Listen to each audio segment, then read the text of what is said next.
I'm Meg Soper. I'm a motivational humorist, and I shift perspective for a living.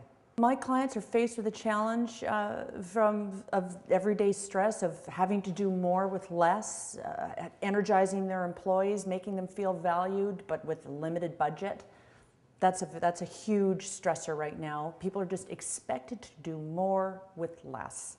So I'm the person that you bring in to a conference or convention or any kind of an event to kick it off, to add energy. I'm the person that comes in and livens them up in the morning, not just a cup of coffee, but I'm a cup of coffee with legs. When I get a call from a bureau for a meeting planner that says, we have never had so many positive evaluations, 5 out of 5 across the chart, that makes me feel that the work that I put in, and I put my heart and soul into every presentation that I do, that it was actually totally worth it, that I made a difference in those people's lives. But they come away feeling good about themselves, good about what they do, and even better about what they can do.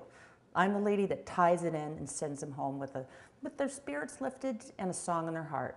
And when I look out on the audience, then I know that the connection is there and that they feel like that presentation was just about them. That's the feeling, that is the best feeling that you get doing this business. One of the most outstanding characters to date for me was a woman who presented herself just a few months ago to the operating room for an elective procedure, insertion of a pacemaker under local anesthetic. Her name was Clara. She was born in 1907, 101 years ago. She didn't look a day over 90. How often is that a compliment for somebody? Wow, terrific. You've been working out? Don't look a day over 90. She's like, thanks. She had her wits about her, a smile on her face, and a glint in her eye. Halfway through the surgery, the anesthetist asked her, Clara, how you doing? You okay? She said, well, you're hurting me a little, but nobody likes a complainer, so I'm all right. I had the pleasure of taking this lady back to her room, asked her a few questions. She'd been married to the same man for over 65 years, and he had just passed away recently, but she said he's always right here.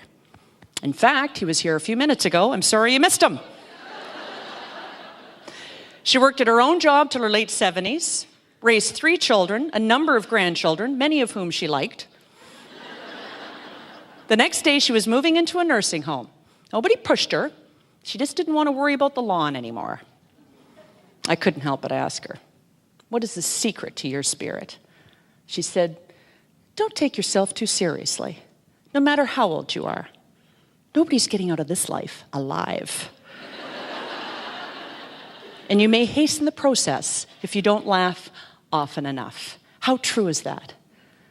Yeah. How true is that?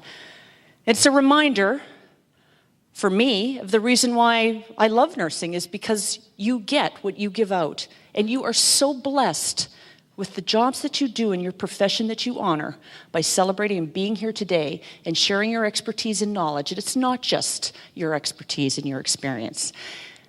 It's your energy and your attitude and your passion that you bring with you. And we are blessed to have you. Thank you.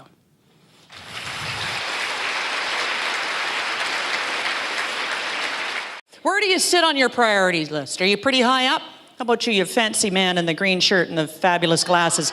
You're adorable. What grade do you teach? I'll sign up. What grade are you in? What grade do you do? You're adorable. Look at you. You're 6? That's great. You brought your interpreter with you. That's nice. Interpreter, manager, that's what happens when you look like that. You get an entourage. It just happens naturally. The glasses on the head. You're expecting an eclipse later, I know. Fabulous. You are adorable.